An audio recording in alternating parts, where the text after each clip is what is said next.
ওং নমো ভগবতে বাসুদেবায়। ওং নমো ভগবতে বাসুদেবায়। ওং নমো ভগবতে বাসুদেবায়। এই অধ্যায়ে কুরুক্ষেত্রের যুদ্ধ শুরু হওয়ার ঠিক আগের মুহূর্তের পরিস্থিতি বর্ণনা করা হয়েছে। এতে মূলত অর্জুনের মানসিক অবস্থা, যুদ্ধ না করার সিদ্ধান্ত ও তার দ্বিধাগ্রস্ত অবস্থা মনোভাব তুলে ধরা হয়েছে। নিচে বিস্তারিতভাবে অধ্যায়টির বিবরণ দেওয়া হলো। প্রথম অধ্যায়, অর্জুন বিষাদ যোগ। ধৃতরাষ্ট্রের প্রশ্ন, শ্লোক 1 অধ্যায়টি শুরু হয় অন্ধ রাজা ধৃতরাষ্ট্রের প্রশ্ন দিয়ে। তিনি তার রাজা রাজ্য সভাসদ সঞ্জয়কে জিজ্ঞাসা করেন। অর্জুন যখন দেখলেন যে সবাই তার আত্মীয় স্বজন তার সঙ্গে যুদ্ধ করবে বলে প্রস্তুত হয়েছে, তখন তিনি অত্যন্ত ভেঙে পড়লেন। দেখলেন আমার জ্যাঠা, আমার কাকা, আমার বাবা স্থানীয়, আমার দাদু, নাতি প্রত্যেকে আমার সাথে যুদ্ধ করবে বলে প্রস্তুত হয়েছে। এই ঘটনা কিছুতেই তিনি মন থেকে মেনে নিতে পারছিলেন না। ধর্মক্ষেত্রে কুরুক্ষেত্রে সমবেত হওয়া আমার ও পাণ্ডুর পুত্ররা কি করলো, এটা ধৃতরাষ্ট্র জিজ্ঞাসা করল সঞ্জয়কে, যে তারা কি করলো আমাকে বলো সঞ্জয়। তখন এই প্রশ্ন থেকেই বোঝা যায় যে রাজা দিকে নিজে থেকে যুদ্ধক্ষেত্রে উপস্থিত নেই, কিন্তু তিনি উদ্বিগ্ন এবং কৌতূহলী। সঞ্জয় ধৃতরাষ্ট্রকে যুদ্ধক্ষেত্রের বিবরণ দিতে শুরু করেন।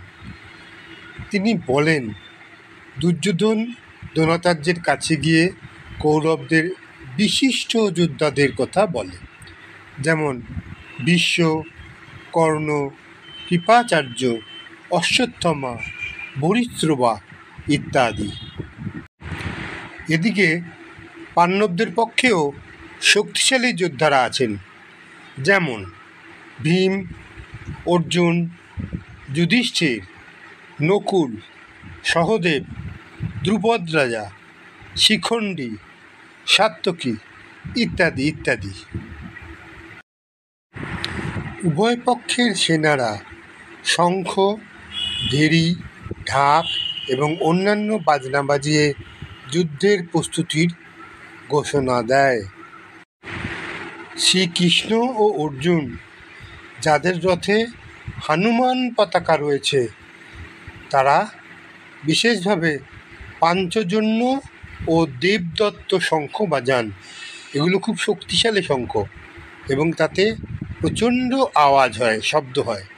দেবদত্ত শঙ্খ বাজান ও ভীম বাজান পৌন্ড্র নামক শঙ্খ। অর্জুন বলেন, হে কৃষ্ণ, রথটি দুই সেনার মাঝখানে নিয়ে চলুন। আমি কার সাথে যুদ্ধ করব তা আমি দেখতে চাই। কিন্তু যখন অর্জুন দেখলেন যে কার সাথে তিনি যুদ্ধ করবেন, দেখলেন তার দাদু ভীষ্ম, গুরু দ্রোণ, কাকা, ভাই, পুত্র, আত্মীয়দের মুখোমুখি দেখতে পান, তার হৃদয় ভেঙে পড়ে। তিনি অত্যন্ত দুঃখিত হয়ে পড়েন। অর্জুন বলেন, তার হাত কাঁপছে, তার পুরো শরীরটা কাঁপছে, মুখ তার শুকিয়ে যাচ্ছে, শরীরটা দুর্বল হয়ে পড়েছে, হাত থেকে গান্ডীব ধনুক পড়ে যাচ্ছে।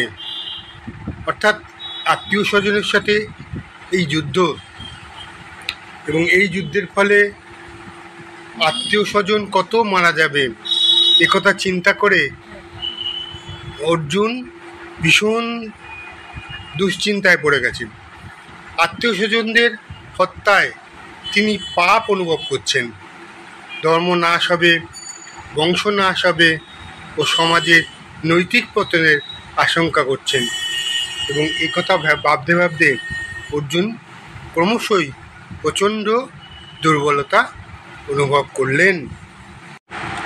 শেষে অর্জুন বলেন, আমি যুদ্ধ করব না, এবং শোকে দুঃখে ভরা অবস্থায় রথে বসে পড়েন আর চিন্তা করতে থাকেন।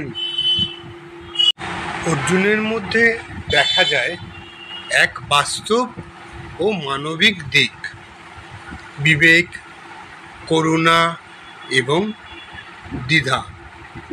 এই মানসিক অবস্থা থেকেই শ্রীকৃষ্ণ ভবিষ্যতে তাকে উপদেশ দেবেন, 2য় অধ্যায় থেকে শুরু করে।